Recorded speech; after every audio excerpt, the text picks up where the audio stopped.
What are some fun robot ideas for wintertime? In this episode, I will be sharing with you 5 winter-themed robot lessons that you can teach in your classroom.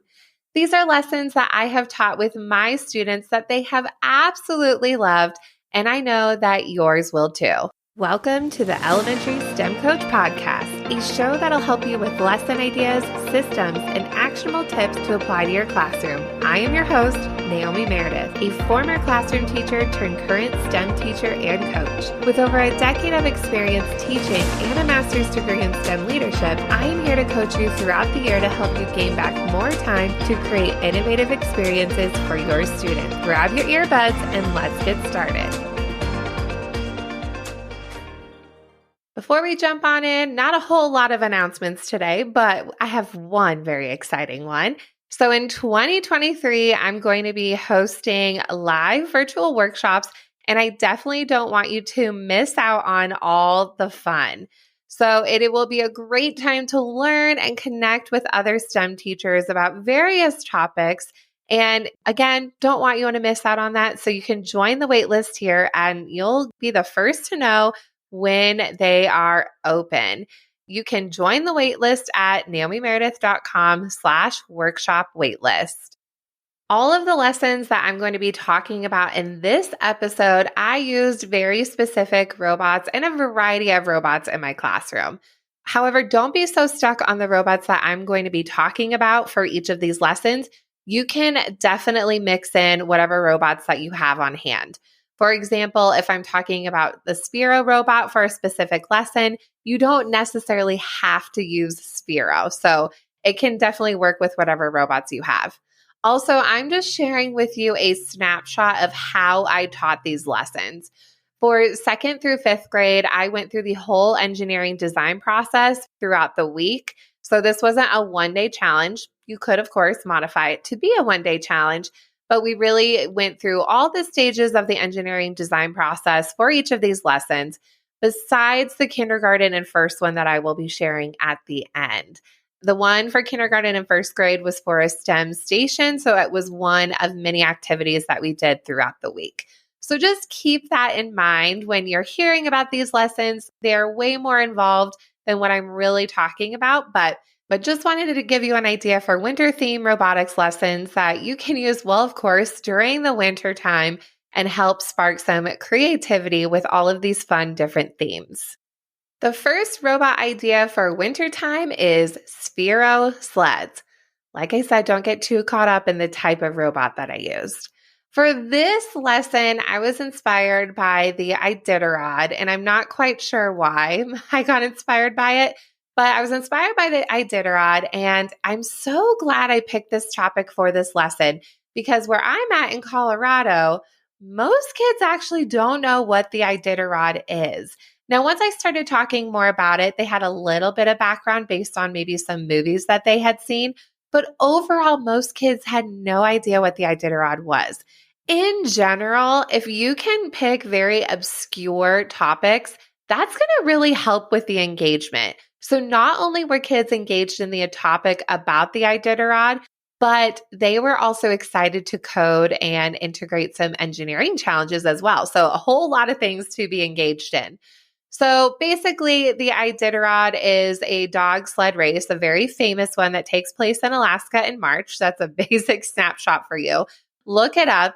But the kids were super into it. And of course, if they love animals and dogs like me, like my little dog, Frederick, he could definitely not do a dog sled race. That would not be happening. He doesn't even like going outside when it's sprinkling water outside.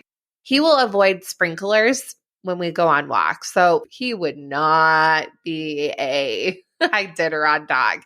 But the kids love seeing videos of this. There's a whole lot of great things out there. The Iditarod website is awesome for research. They can research about a musher and learn more about that and name their sled race, all of that. So students will research and learn about the Iditarod, and then they will design a sled for their robot to pull through the Iditarod race. So depending on the type of robot, this could definitely vary your materials. When I did this in my class with Sphero, I had red Solo cups or similar shaped cups that they could cut and manipulate, plastic straws, paper, and tape. And that was actually it. Those were all the supplies that students had to work with. So they really had to be creative. This actually helped too that the weight of the sled wasn't too heavy so that the robot could pull it while it was being coded. And then students would have to code their robot through the Iditarod race. So I have a racetrack that has all of the checkpoints that are actually listed in the actual race. And so students can learn about that pathway and how treacherous it is and how there are so many different angles to go through.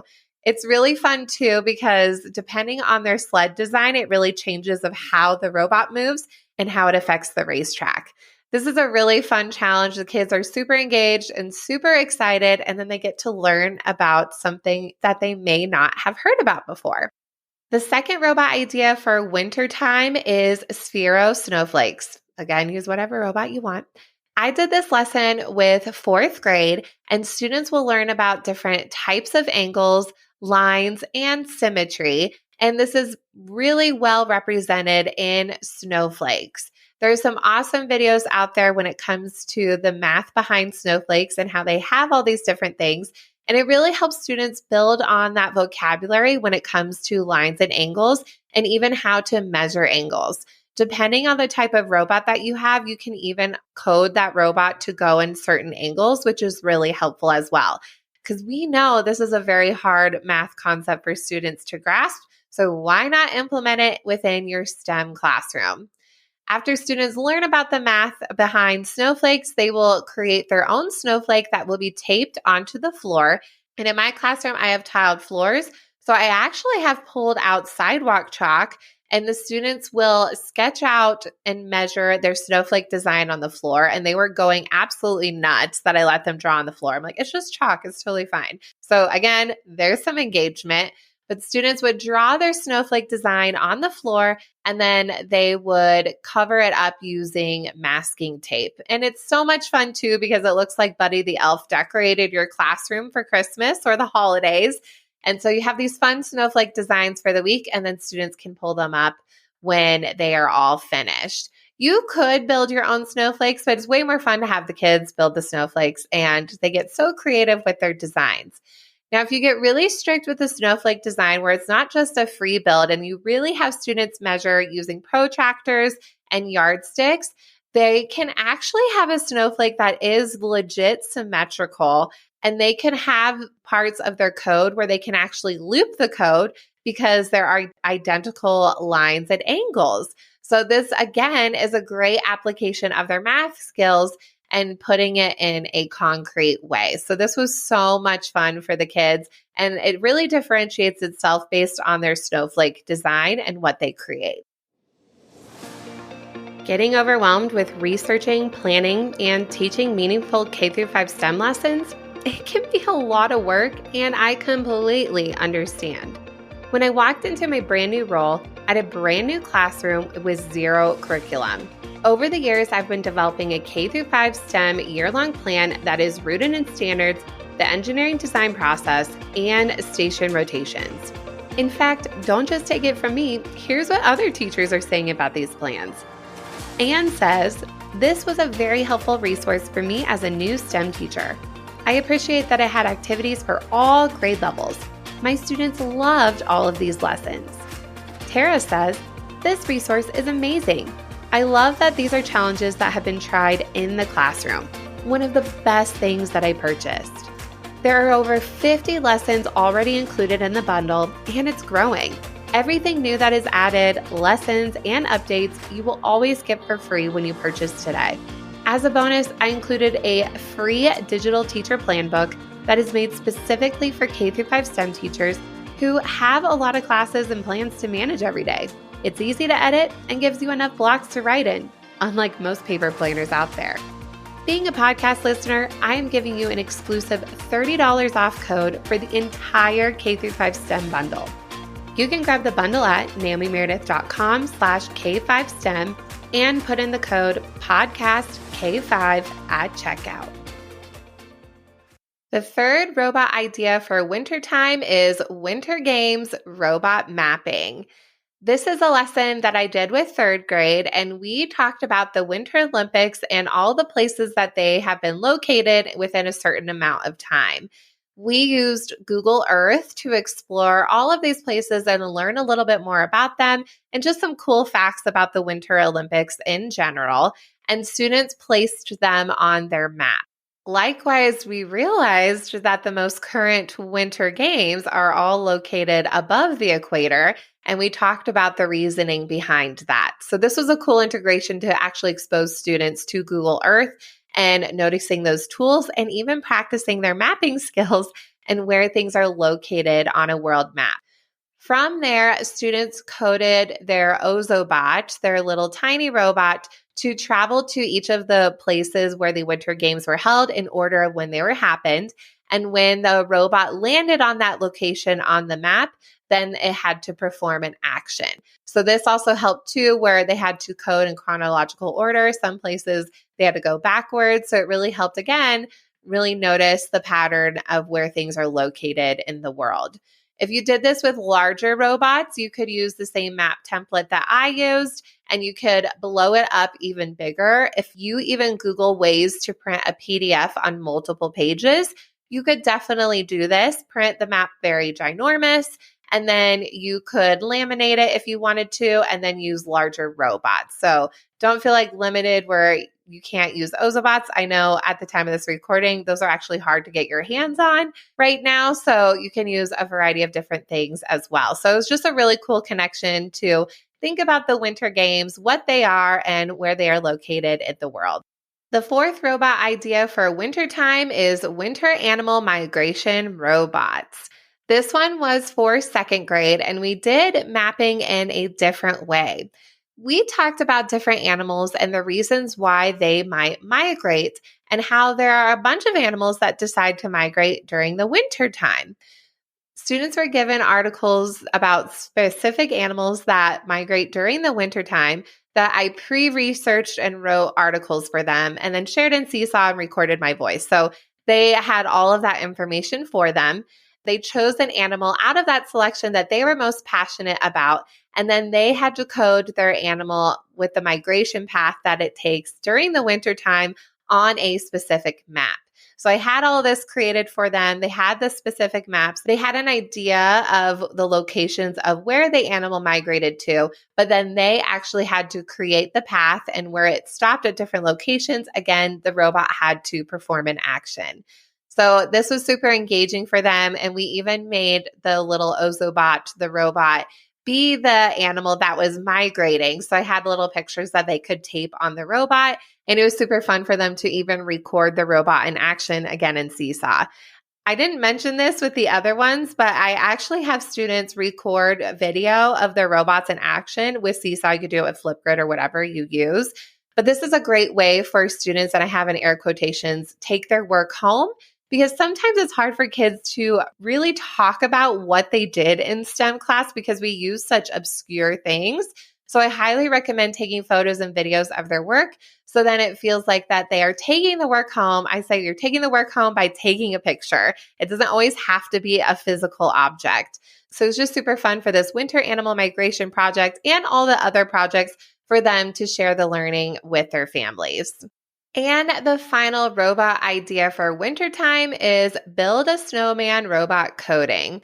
This was part of a STEM station rotation out of all the different winter themed STEM challenges that I did throughout the week with the younger students. So this was one of many where we didn't go through the full engineering design process. And students were given different images of fun snow people characters that had different accessories on them. They had a full image of that character, and the cards that they were given had all the different parts that would make that specific snowman. From there, students had to code their robot. I use B-bots, but again, definitely up to you what robots you would like to use. But students would code their robot to collect the pieces to build that snowman character in order of how they thought it should be built.